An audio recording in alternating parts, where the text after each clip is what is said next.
Hello everyone and welcome to your Tuesday morning gaming news team. My name is Jules Gill and I'm joined by the only man who I would let oil me up and throw me about the ring. It is Scott Tailford. Very good. I thought you were going to go with an in the ring joke there, but he did not. That would just be crude. Well, it might be. Anyway, we're together and that can mean only one thing. It is time to hit that Christmas jingle. Hot dang, this news, give it all you got. I guess it's time for Jules and Scott. Every time. My sciatica. Right, anyway, today we're talking about something where, you know, the nights are getting colder and darker as it goes on. So let's warm ourselves up by the tire fire that was WWE 2K20. Still raging. Still blazing. The reason it's blazing is because they refuse to basically put any patches out to fix any of the problems. Anyway, the reason that we're talking about it today isn't to piss on something that is already in a state of disrepair. No. It's to look forward to the future and ask ourselves a really important question on what is the actual state of the WWE 2K franchise. And it's not very good. It's not in good stead at the moment. And it's not just us saying that, you know, sales are down, that it's been critically panned across the board, the fact that they're not putting out very many patches at the moment. All these things are true. It is also because of the fact that this has a knock-on effect to what is going to be happening next year, what the team has to deal with Yukes stepping away and things like that. But is it Justin Leeper? Yeah, it was Justin Leeper. He was a dev that worked on the previous SmackDown versus Raw games. I think he worked up until WWE 2K12. I thought it was SmackDown versus Raw 2011. I think Either way, it was the he worked up until that one. Right, I think he quit before that. But yeah, he on YouTube he actually has been talking about his connection to the game and his friends that are still working on that team on Yukes, and basically just had a lot to say. It doesn't sound very good. No, not at all. But yeah, so he's kind of kept in touch with a whole bunch of people from like Yukes and whatever, and general states of the project. And his main point is that going forward, because of the reception to 2K20, point one is that a whole bunch of people in double digits have left 2K, literally just because they, and his words, don't want the stink of the project on them anymore. Saying that they would basically rather be unemployed, and this isn't them moving on to other projects within the company. It's actually them just saying, look, I just want to be unassigned from done. this. Yeah, it's on fire. I'm sick of being burned every day and I want to be gone. And to be fair, just to pick apart that point, I can kind of understand why. Because, I mean, being a game dev, we've always said this, that no dev sets out to make a bad game. No. Every single person works to the best of their abilities and tries to put out a product that they should be happy with.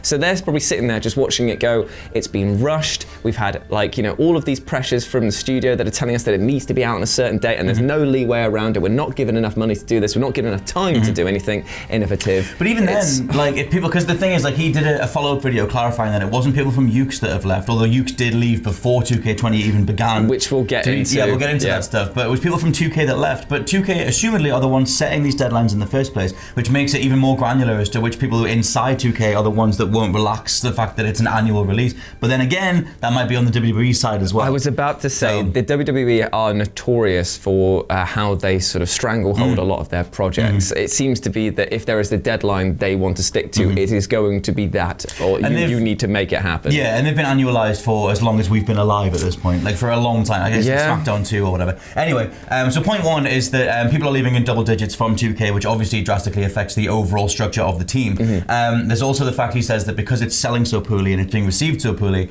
that will affect the budget for next year's game for 2K21. Which kind of like makes sense, because if your returns are coming in and they're not as big, then you have to just go, right, we're going to take money away. It's not the smartest plan. It is going to cripple the franchise. But this is the problem that I was talking to you about before, about the issue with annualizing any games. It comes to a point where you have like this bubble expanding and expanding, and it's getting thinner and thinner and thinner, and it is going to burst at some point. It's going to happen. Yeah, and I swear to Christ, everyone always just says it's never going to happen to FIFA.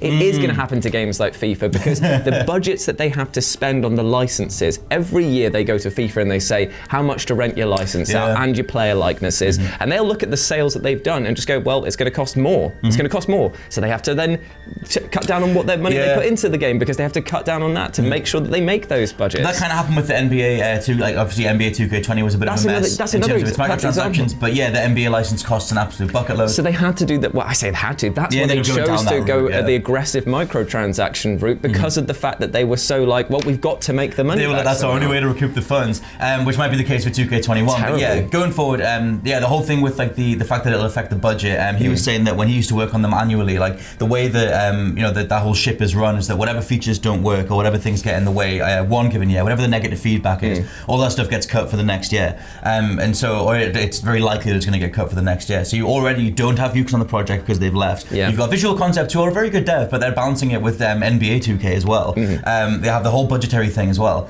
And then they're looking to sort of make a game under the 2K umbrella with none of the veteran staff.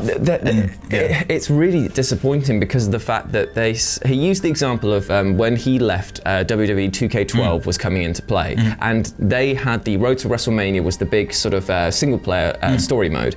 They had been established in the first 3 games that it was in, and then 2K12 came in and completely changed how they did it because he wasn't the lead director or the lead designer on this area.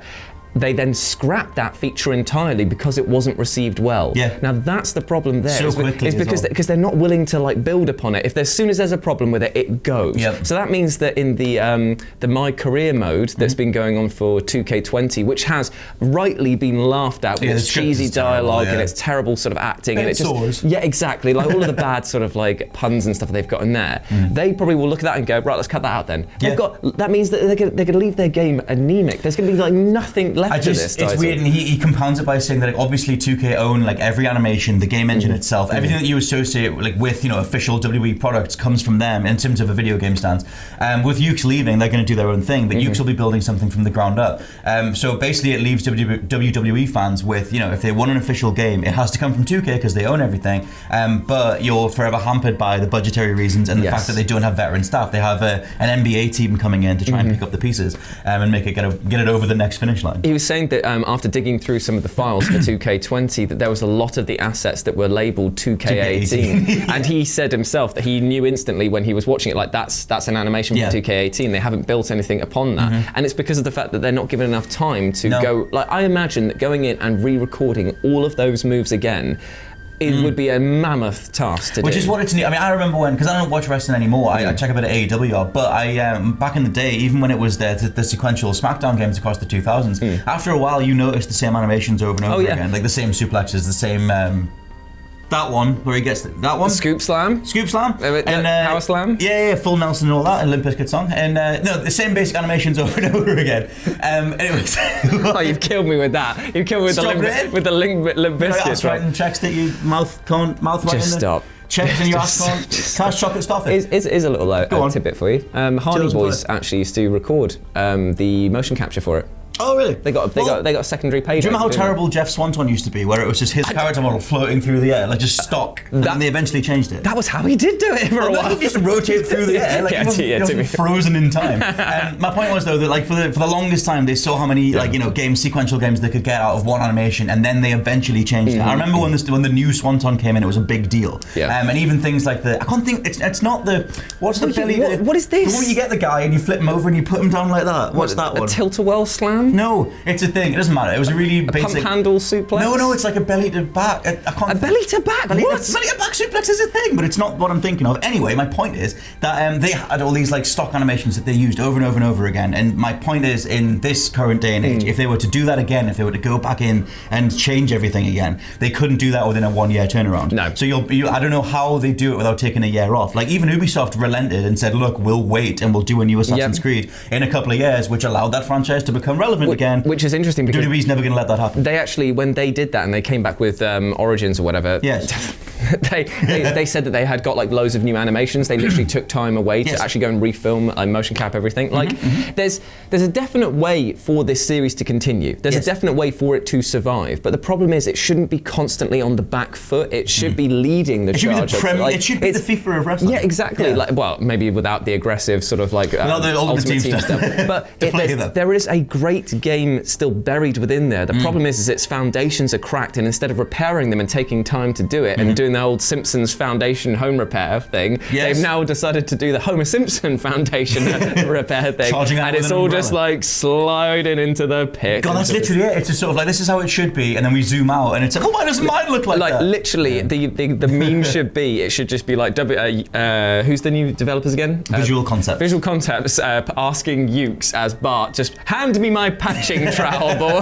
That's literally trying to sort of put pieces together to resemble something close to a wrestling game. But yeah, that's kind of like the general state of it, is that obviously 2K20 went down terribly. You know, and obviously Visual Concepts, that's another thing, is that the NBA games are brilliant for the most part. They have pretty terrible monetization practices, but they play very well. And that side of it's always championed. And like the story mode's had some hiccups, but it gets there for the most part. Because they've been a dev that's been allowed to work on one thing and just actually improve it. And it's like, but now obviously because of they have this solid track record. Leaper also points out that it was Yukes didn't leave of their own accord. They were kicked out by 2K, which kind of got didn't really get sort of focused on when all this stuff was going down. But basically, it seems like they've gone to Visual Concepts and gone, okay, you're a reliable dev. You guys just take over, just make it work. And it's nigh on impossible to just walk into someone else's work and just make it work. Well, that's entirely the point, because apparently Yukes was still held on as a sort of retainer. What's the word? Consultant. Yes. And as Justin pointed out himself, he said that imagine it's like breaking up with your girlfriend and then your girlfriend coming back to you and saying, do you mind teaching my ex my new boyfriend how to do the thing that you used to do with the tongue? And he's just there like, I probably wouldn't be as passionate or very willing to do that. I was like, that's a good analogy. He made a lovely ice cream analogy, but of course he went with the tongue one. I'm just saying, that's the one I remember. He talks about if you had two ice creams and you drop one of them and it all gets covered in ants and stuff, you're never going to go back to the ant one. You're going to go forward with the one that's worth licking again. I'd just buy a new ice cream, to be fair. You could do, to be honest. Well, I'd point it and just be like, what are we going to do about this? That would require giving up on said ice cream and getting a new one, which they're never going to do. It's not as good an analogy as the tongue one. But anyway, 2K21 is in a bit of dire straits. But if you are a wrestling fan, it doesn't matter in the sense that there are other games that you can go out there and play. I mean, Fire Pro Wrestling is fantastic. And also, AEW will have a wrestling game coming out as well, made by the developers that went way back and did was it Warzone Attitude? Yeah, WWE Attitude. It's Aki Core or whatever, and they're now called Sin Sophia. They make games that are nowhere near wrestling games anymore, but back in the day they used to be amazing. The Def Jam games, especially Fight for New York, was the best thing on the planet. And so if there's any of that can come back. Throwing Snoop Dogg out of a window is probably one of my ultimate gaming highlights. Or into a train, you know. Into a train. A selection of things. But yeah, if you can bring back that arcade sensibility and ditch the weird half-assed realism that they have in the new games, I would get way back into those wrestling games again. Just talking about Def Jam just reminded me that one of my favourite characters, Redman, I say characters, he's a real life person, was his little entrance taunt was that I'm going to rip your tongue out and lick my ass with it. Every time with the tongues and the licking. You can't get away from it. But there we go, that is the state of WWE 2K20. Not looking great, but let us know down below what you think about this. Are you happy to see the series go downhill? Are you done with it entirely? Or do you think, like many other people do, that they need to step away for a year and go back and restart things from the ground up? A year off would be brilliant. Do you think that WWE would even allow them to do that? Let us all know down below in the comments. If you want to follow me, you can do so at RetroJ with a 0 over on Twitter, and you can follow Scott at /LP89. You are damn right you can. Whatever you're getting up to today, hope you have a fantastic day, and we'll speak to you soon. Bye. Bye.